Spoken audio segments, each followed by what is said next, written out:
Hello everyone, welcome back to our coding lesson. And this is the first lesson that I'll be teaching you about how to input and output in C++.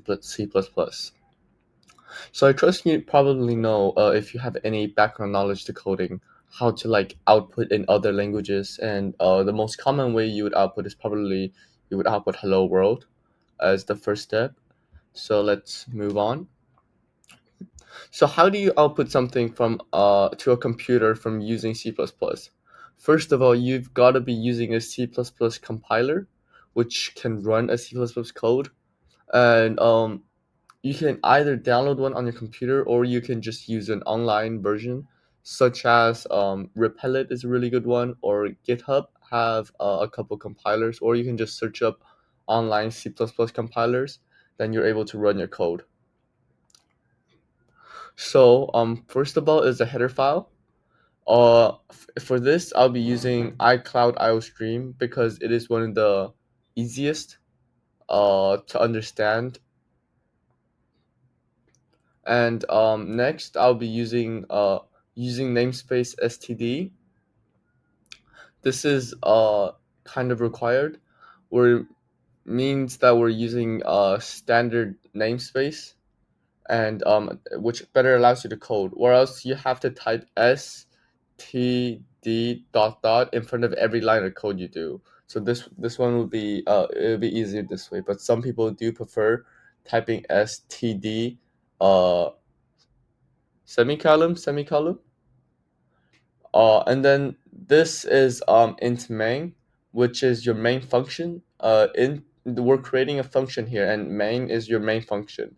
So now let's get into the code. So how to output? It's C out, and then two l- less than signs, and then the value you want to output. So if you want to output like a character, like a letter, you got to add the quotation marks around it, and then do the and then do this. Now at home, I do encourage you right now to open up a C++ compiler. And I just recommend searching up C++ compiler, type in this code, and tell me what you get. But remember, in end of every C++ code, you have to add a semicolon to close it.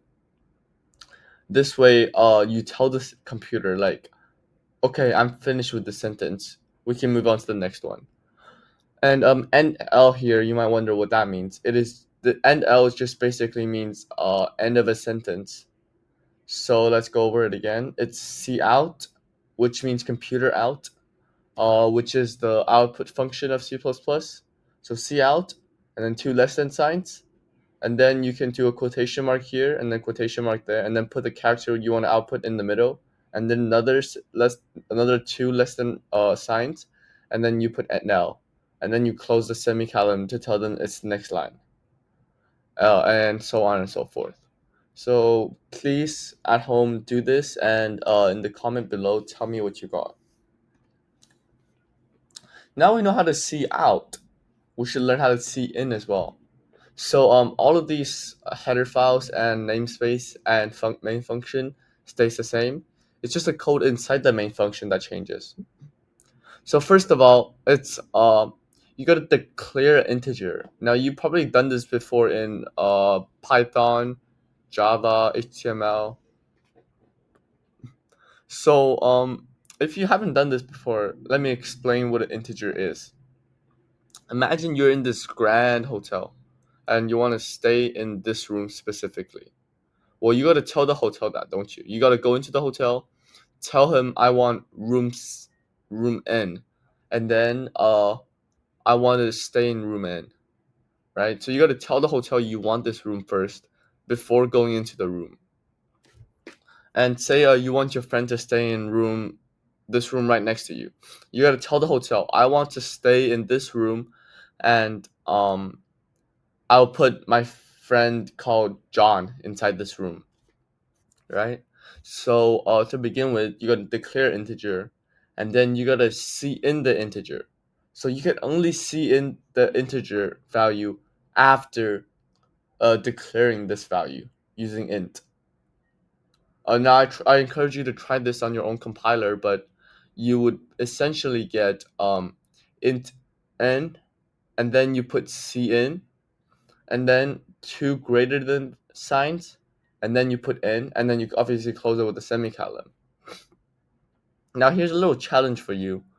Um, Input a number and then output hello world. So what it would look like is you type in any number, and then it'll output hello world for you. This is a little task, and I would leave it till next lesson to give you the answers. Thank you for watching.